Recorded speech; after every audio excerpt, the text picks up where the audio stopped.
இன்னைக்கு ஒரு பெண் உயர்கல்வி கற்பதோ, மருத்துவராவதோ, சட்டமன்ற உறுப்பினராகி சட்டங்கள் இயற்றுவதோ அல்லது தனக்கான சொத்துரிமையை கேட்பதோ நமக்கு மிகவும் இயல்பான ஒன்றாக இருக்கலாம். ஆனால் ஒரு 100 வருஷத்துக்கு முன்னாடி தமிழ்நாட்டில் இந்த எந்த உரிமையும் பெண்களுக்கு கிடையாது.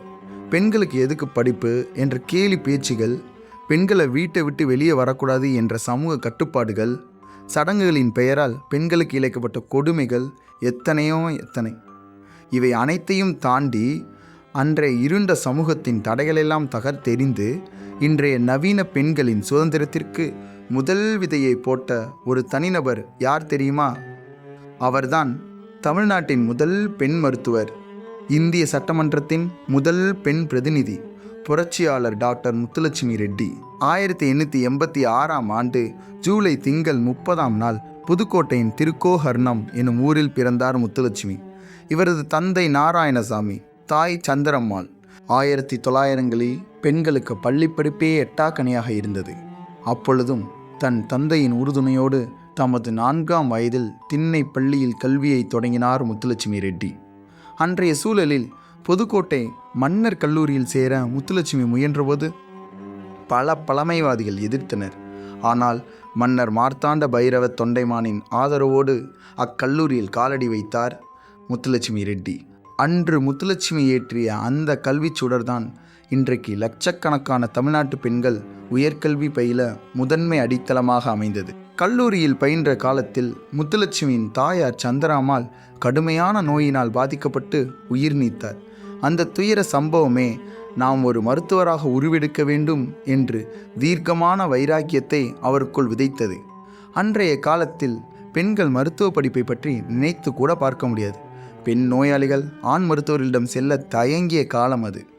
1907இல் சென்னை மருத்துவக் கல்லூரியில் சேர்ந்த முத்துலட்சுமி 1912இல் பட்டம் பெற்று தமிழ்நாட்டின் முதல் பெண் மருத்துவரானார். அன்றைக்கு அவர் அமைத்து தந்த பாதையினால்தான் இன்றைக்கு நமது மருத்துவத்துறையில் ஆயிரக்கணக்கான பெண் மருத்துவர்களும் நிபுணர்களும் சாதனை படைத்து வருகிறார்கள்.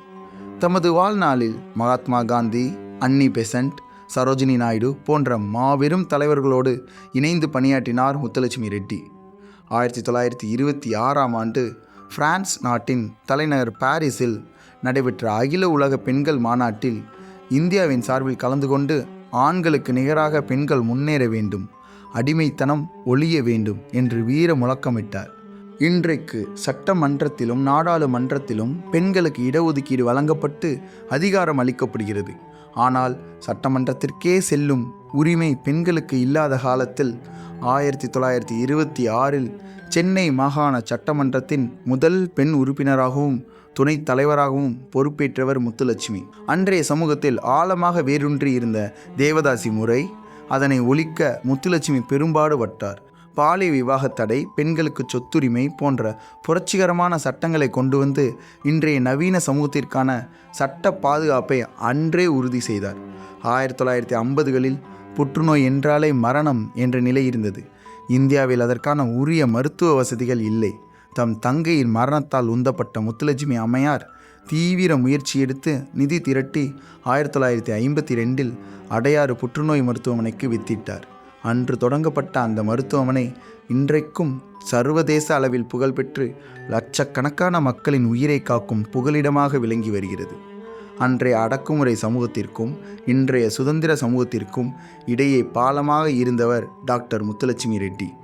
அவர் விதைத்த சமூக சீர்திருத்த விதைகளே இன்றைக்கு பெண்கள் அனைத்து துறைகளிலும் நிமிர்ந்து நிற்க காரணமாக அமைந்துள்ளனர். இந்த வீடியோ உங்களுக்கு பிடிச்சிருந்துச்சுன்னா லைக் பண்ணி சப்போர்ட் பண்ணுங்கள். தேங்க்யூ. இதே மாதிரி வீடியோஸ் பார்க்கணுன்னா எங்கள் சேனலை சப்ஸ்கிரைப் பண்ணுங்கள்.